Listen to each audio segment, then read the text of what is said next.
You might be wondering how an expert in healthcare, tech, public sector can actually help a social engineering company. That's the topic for today's episode of the Social Engineer Podcast, the Security Awareness Series, and we are on episode 329. I'm Chris Hadnecki, CEO and founder of Social Engineer LLC, the Innocent Lives Foundation, and the Institute for Social Engineering. And believe it or not, this podcast has been around since 2009. As always, our sponsor is Social Engineer, and I'm really excited. February 9 through 11, we have a FASE class, Foundational Application of Social Engineering, here in Orlando. You can go to the website, social-engineer.com. Check out there's a whole outline out there. You can see what you're going to learn. 4 days. It's going to be amazing. Spots are limited. We usually cap them off at 20. So if you're interested, send in some questions or go to the website and check it out. And also, I've been plugging something recently, like our Masterclass. I'm really excited about that. We have a bunch of new people joined. We're going to hold monthly webinars, and that we developed this community to kind of help people use social engineering skills in any part of their life. So even if you're not a social engineer, if you're not someone who does this for a living, but you're really interested in human behavior and communication, then there'll be topics in there for you. So you can also find that information on social-engineer.com. I want to invite everyone to take a minute to go to innocentlivesfoundation.org. If you're not familiar, our nonprofit there has been around for 8 years, and we focus on helping law enforcement around the globe geolocate people who traffic children and create child abuse material. And we're up to over 585 cases accepted by law enforcement. Cannot be prouder of the people there. They're just doing amazing work. And we really need your support. So if you want to, you can go to innocentlivesfoundation.org. You can donate your time.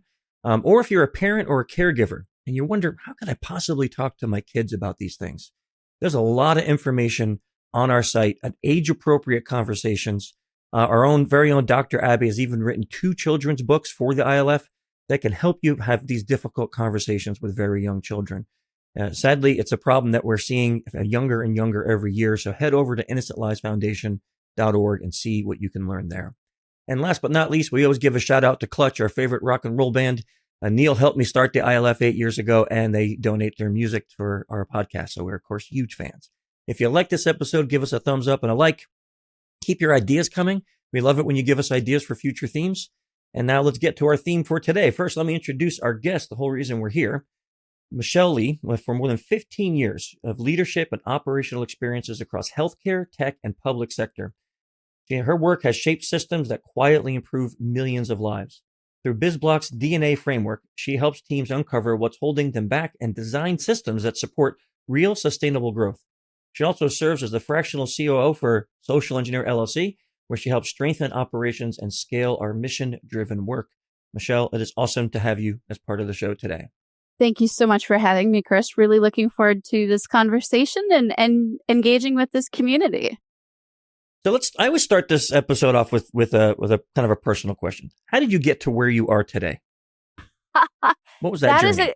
That is a great question. So I have had a very roundabout journey. I came up through healthcare. I've moved across essentially every industry, but I've always had some very, very central driving factors. Whenever I move into a new area, a new position, a new anything really, I always look at it from the perspective of what can I make better? What can I improve? How can I leave a legacy behind so that my daughter's generation has a better inheritance, a better structure and house support systems that care, that nurture, that build, rather than passing on the burdens that our generation has inherited. So I found that as really a guiding principle. It's part of my leadership philosophy. So everywhere I go, I'm a Six Sigma black belt. I apply those same principles of just understanding pain points and then fixing them. I'm very fortunate that applies essentially everywhere, whether it's business, personal life, or even, making dinner. So that's just part of who I am, part of my own DNA that lasts really and has brought me now to this executive role, being able to work across all industries, many different clients, and that same human-driven processes and structures, able to set those up so that those dreams with visionaries, small business owners, people that have mission and impact within their communities and beyond, I'm able to help build that structure, those supports, that scaffolding to really make that dream into reality. Kind of like what you said there when you're talking about legacy, right? I think that's an interesting point to tie into business, right? Because I don't know if either of my kids are ever going to want to run this organization, right? I'm not sure if that's going to happen, but they've both had a chance to work with me here. And it was interesting to actually work with your kids in a job setting, where you're their boss now and not just their dad. But it also made me think a lot about what you said, which is, what do I want to leave behind that can make their lives a little easier? That can at least also make them say, hey, mom, dad, they were good people. They did their best to leave something for me. How important is legacy in your career path and business decisions? I would say it's vital, actually. I have gotten to this stage in life where I don't want to be doing work that doesn't positively impact my community. So it's, there are a lot of people out there who are able to design operating systems and write SOPs and all of that, and that's good work.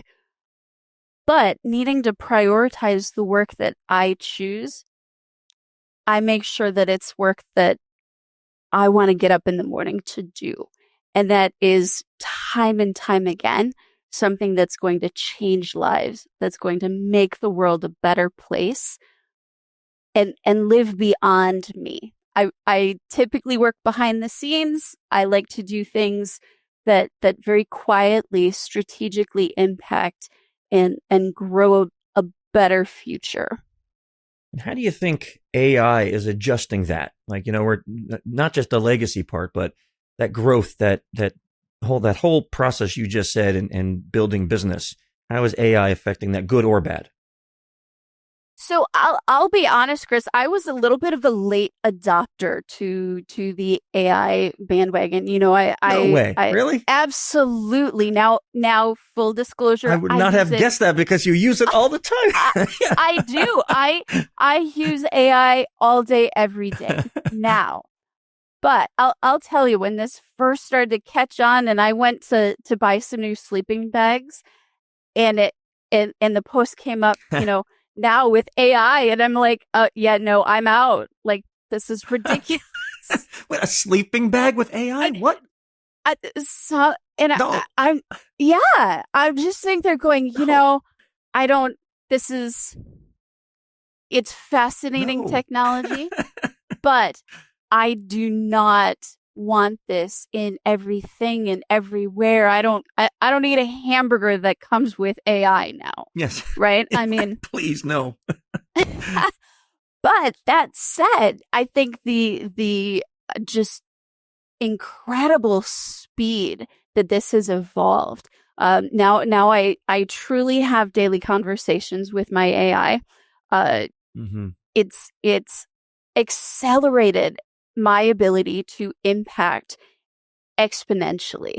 I have this model now that understands my personality, my mission, my own philosophy, and is able then to apply that in and deliver things like human focused processes, operating models that honor the people that actually do the work and not just built for the work itself. So I am a huge fan. I think that we're moving into an age, not necessarily Skynet, but being able to actually run and interact and do so much with the systems that are so cutting edge. It's very, very interesting territory for me. How do you find, Chris, that it's impacting what we do at Social Engineer? Oh boy, that's a good question. So, this is interesting because I think there's a lot of what do they call it? FUD, fear, uncertainty, and doubt when we talk about AI. Definitely. That it's going to become Skynet, right? And it's going to be that. And we have seen advancements in AI being used, like a couple examples that we have found here at Social Engineer. We found a threat actor group out of the country of Georgia that was using an AI-based software tool to remove their accents. So when they were on phishing calls, they sounded American, or they can sound British, or whatever it is. And that's a scary but fascinating use of artificial intelligence. We now see an unimaginable amount of AI voice agents, and some of them are being used in the kind of work that we do to do phishing calls. AI being used to write scripts for phishing emails. There's actually a version of ChatGPT that's called Fraud GPT that's on the dark web that for 1,800 euros a year, you have access to this platform that writes malware, writes phishing emails, actually could write SSX scripts for websites, could hone in and do OSINT on a target and then develop crafted fish for the target. So yes, AI is definitely being used by it. But what still fascinates me is when we look at the attacks that threat actors are doing, it's still human. Right? Scattered Spider. Interesting. They're not using AI to make calls. That's them on the phone, right? When we hear these phone calls and we see these phishing calls coming up in real world, it is still human to human.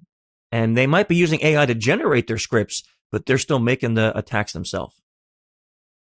How do you see the evolution of using AI to protect people and organizations?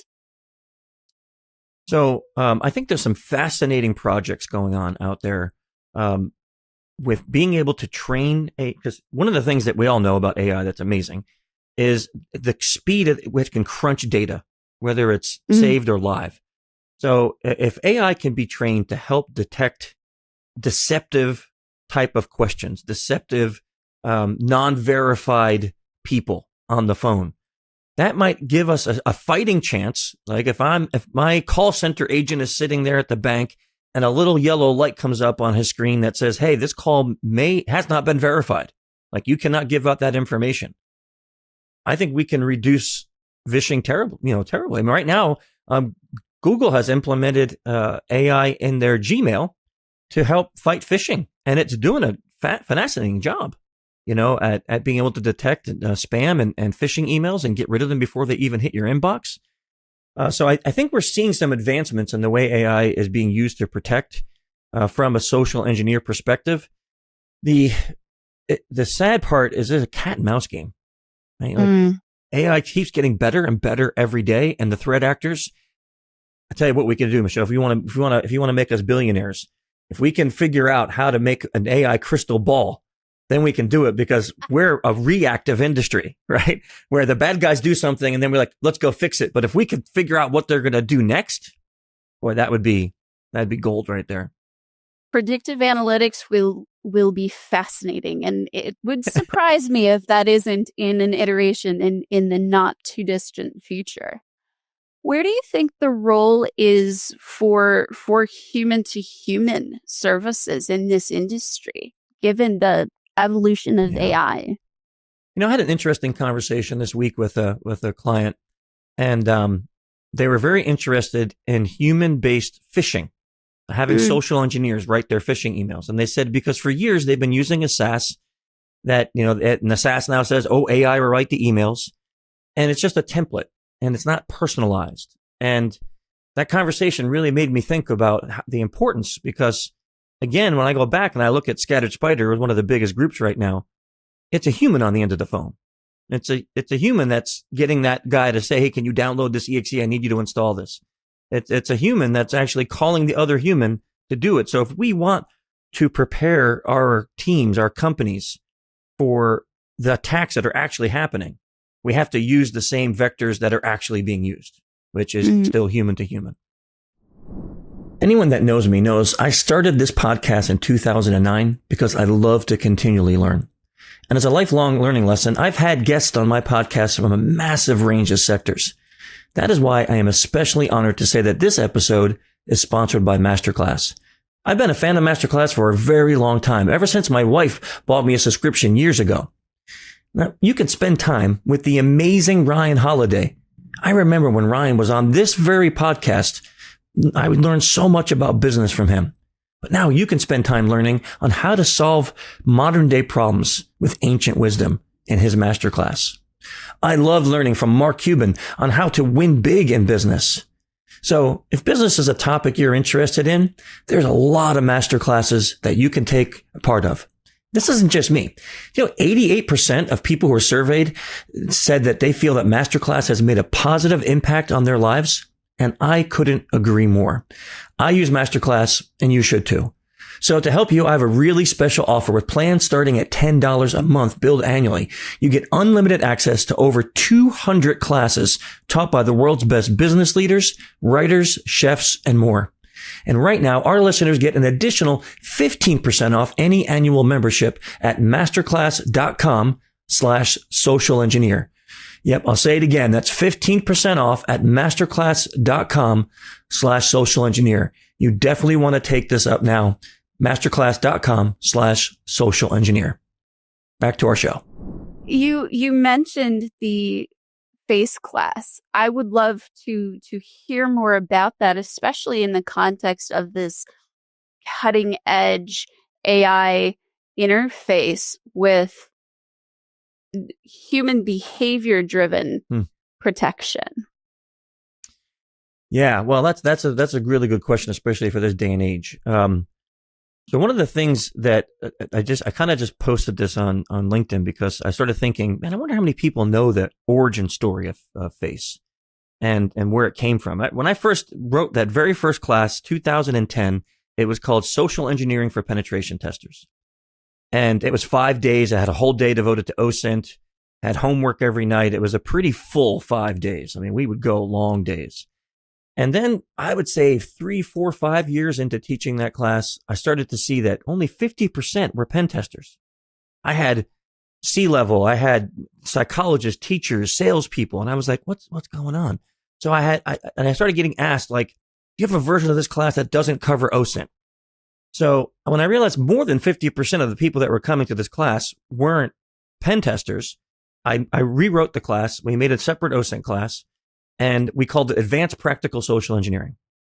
And man, I had the privilege of teaching that class to MI5, MI6, the FBI, SOCOM, some of the world's largest banks and financial institutes, government agencies around the globe. And I had one woman, she said to me, and this was pivotal. She said, when I looked at the title, I thought this was going to be advanced, but this is actually the very basics of human decision making and communications.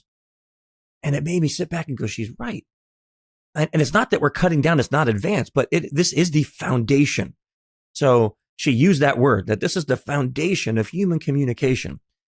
And I'm like, yes. So we rewrote the class again, a third, fourth time, whatever it was, and called it the foundational application of social engineering. We took out anything that was not relevant. And this became a class now that isn't just about being an SE pen tester. This is a class that literally I've taught to whole groups of psychologists, that I've taught to a whole company just for their sales team. We've taught this class to people who just want to learn how to be better communicators. Actually, it was last year. I had a guy that came to the class, and before I start every class, I always ask, hey, why are you here? And he said, well, I saw this course book on my IT guy's desk, and I started looking at it, and I realized I needed to come so I can learn to be a better father and husband. And I'm like, what? Like, what are you talking about? Like, that's not the purpose of this class. It was an emotional week because at the end of the week, he was telling me all these things he saw in his communication profile that he could fix. And he understood some arguments he was having with his wife. So I know that's a long-winded answer, but there was a big history to FASE that still is rooted in human communication and decision-making that AI, it can't take that away, right? Because at the end of the day, let's say we have AI doing every menial job on earth. There still has to be a human behind the AI, and there's still going to have to be human interaction. So the way we communicate is vitally important in this day and age, and I think even more important after we spent 3 or 4 years isolated because of the pandemic. Absolutely agree. One of the really interesting things that I found with AI, my conversation with AI is very different than colleagues, than I'm sure yours, Mm-hmm. than our listeners. The communication patterns that we use with AI actually formulates and impacts and changes the results that we get back out of it. To me, this is a Mm-hmm. very Yes. interesting mirror. So this is we are training these models to communicate like we do individually, organizationally. So being able to work well, communicate effectively, efficiently, but also with the nuances of social engineering Mm-hmm. and being able to apply that to ourselves and in with the AI model, I think makes that conversation really evolve. That's a really interesting point. Like, do you do the actual voice chat with GPT, like where it's not just text, but you talk to it? Rarely, occasionally, but Okay. rarely. Okay. So I'm also rare, but I do it probably at least once or twice a week. Okay. And what I have found, this newest version, is they added some kind of empathy engine on it because it actually communicates more and more human, but it also remembers previous details. Like I have one whole chat that's just about food. So on Wednesdays, my wife is out late. She's doing some volunteer work. So I cook dinner and I'll say to the thing, "Hey, I'm making this for dinner. Give me an idea for a great cocktail for my wife when she comes home." And he goes, the chat will say, "Oh, that's so nice, Chris. Are you thinking of Arisa that way? Here's a couple drink, and then it will Hmm. say that, but it has her name. It Hmm. uses it. And I find that if you're right, that the way I speak to GPT or any other AI agent, it's starting to reply back to me in similar ways. So good communication Yes. is going to be very important, even with AI.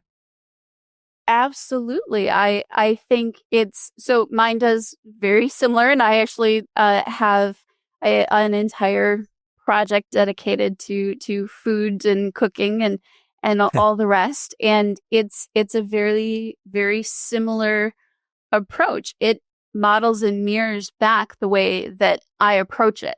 So it's actually a very fascinating relationship. If it yeah, I went in one day and I was working on polishing a piece that was client facing and said, okay, how do I phrase this?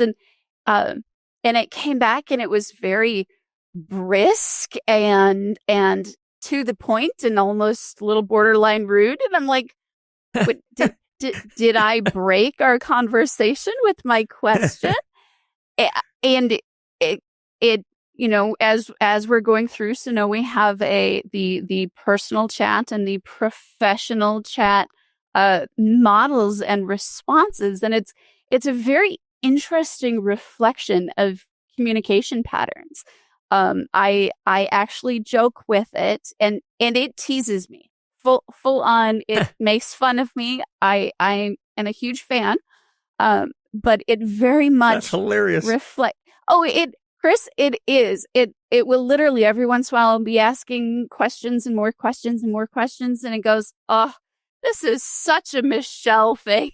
Like, Yeah. yes, yes, it is. That's great. But as I'm going, it's kind of become this uh subtext joke with between the GPT and myself that it is more empathetic, more logical, more Mm-hmm. just willing, able. Obviously, not truly willing since it's code, but Yeah. the ability to reflect and support has evolved in such a way that it mimics humanity without that carbon-based life form. So it's a very interesting edge technology as we move into the social engineering and communication patterns, not only human to human, AI to human, but then human back into the AI. I think that the more people understand, are able to think through the nuances of those patterns, the more effective they'll be. As your example, your story of the dad just wanting to be a better parent. I think those are things that carry through once you learn them in real life, and are so impactful really everywhere, whether that's with artificial intelligence or in real life. One of the things that I want to just talk about BizBlocks for a minute, if we could. One of the things that I really liked learning about you guys was you have a motto. You know the motto you guys have? Yeah, it's do the right thing, the right time, in the right way. These are core to our identity as an organization, as well as just personally, our leadership team, our partners, the organizations we choose to work with are all very mission driven and aligned with this mentality that, if we're going through and it isn't the right thing, it isn't the right way, or it's just not the right time, we're very willing to set that aside and focus on work that will be impactful and mission driven. And I like that because it matches with, our core, one of our core principles here, leaving them feeling better for having met you.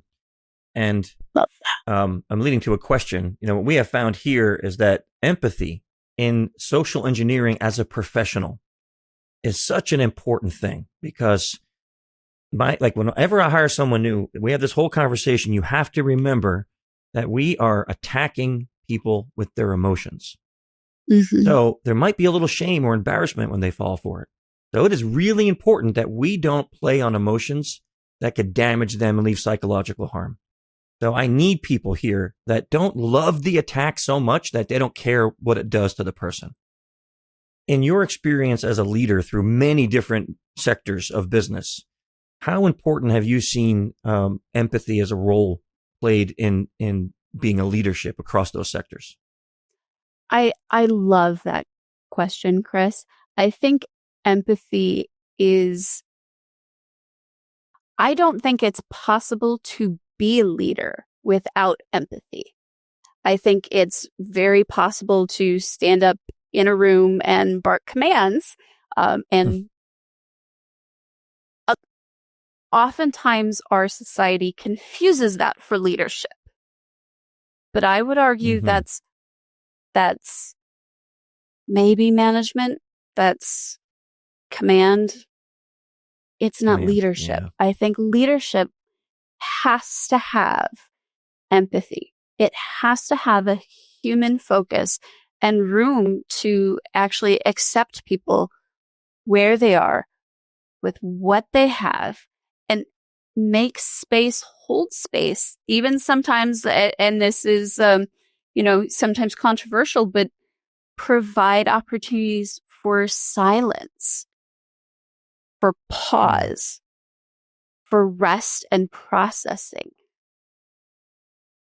I love mistakes, Chris. I'll tell you straight out. I tell my daughter I make 3 mistakes before I even wake up in the morning. Being able to approach the world as learning, approach the world with not so much fear of failure as curiosity. I think bringing those qualities into leadership has been transformative, not only for myself, but the organizations that I'm honored to work with. Yeah, I agree with that 100%. I think when we think about anyone who's ever been marked as a great leader in history, It wasn't the people who were the most brutal in war. It wasn't the people who, killed the most people. It was usually the people who were known for being kind, being generous. Absolutely. Those are the people that we think of. So I think it's really important. I'm glad that we're aligned with that, because as you look at, like, let's say the work that you do, and as we announced, you're fractional COO, so Chief Operating Officer, how hard is it to come into a company that has a whole process and everything that might not be great, that you have to change, but learn a whole new set of services, a whole new set of trainings, a whole new set of people, and then their processes, and then make that shift? That seems like it would be such a difficult job. Coming into a new organization, there is always going to be some elements that are in place that need to be celebrated. They need to be preserved. They need to be protected. Never want to join an organization, no matter who they are, and have them lose that soul. That is truly the vital. Products can change. Services evolve. The team, the core, that mission, those vision, those values are essential. That's what makes or breaks an organization, is that culture, the people that are able to live that out day to day. So coming in and learning the technical side of things, those operating systems, all of that, it is the intellectual component of it, but try to be very, very intentional to come in with humility, to always ask questions first, listen first. My first rule of helping is listening. My second rule of helping is to continue listening. From there, I think it is such a rewarding process. I love visionaries. I love entrepreneurs. I love small businesses, dedicated teams. And honestly, that extends from, one person shops to your mega international folks. The thing is that we have dreams, right? And we have amazing teams that are building towards that dream. The thing is, it's like trying to land on Mars. Okay. If there isn't the structure, the scaffolding, the support, it might look right on Earth, but once we hit orbit, that 3 degrees off ends up completely missing where we're going. I absolutely love to be able to help people get to the destination that they have in mind. A lot of times that missing component is structure. Structure can be boring. Not many people want to deal with setting up the structure, the process, workflows and decision trees and criteria and all of these things. But I know that the work that I get to do behind the scenes means that dream has a much better chance of becoming reality. That offsets any of the intimidation factor that you might find coming into new organizations and new teams, learning those structures and processes, that history, that organizational DNA, because it's moving intentionally in a direction that builds and changes lives. I love that. That is a great answer. Okay, I have 3 questions I always ask at the end. First, if people want to know more about you, what's the best way to link up with you? LinkedIn. We also have our website, bizblocks.com. We have a contact on there, as well as a series of leadership blogs and organizational excellence, and some, witty humor. I have an entire series on Wacky Wednesday that just takes a little more of a comedic approach to the boring side of operations and business in general. Love it. And it doesn't have to be about what we spoke about, but do you have any books that you read that you were like, this book is so amazing, everyone on earth should read it? So I actually have a few books that I keep in multiple copies of, Chris, and hand out as it comes up. I have given away probably 15 copies of Blink by Malcolm Gladwell. I read this. I wish I would have read it younger in my life. I love this book. Also, I am a huge fan of Desmond Tutu and On Forgiveness. Brilliant, brilliant book. I think no matter where someone is in their lives, personally, professionally, it is so insightful, so powerful. I actually reread it every few years just as kind of my own maintenance of my life strategy. Those are excellent. We haven't ever had the Desmond Tutu one, so that's good to be added to our list. I've been asking this question since 2009.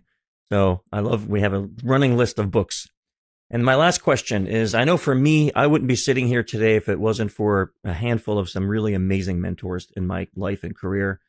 Do you have any mentors that you know you wouldn't be sitting right here right now if it wasn't for them?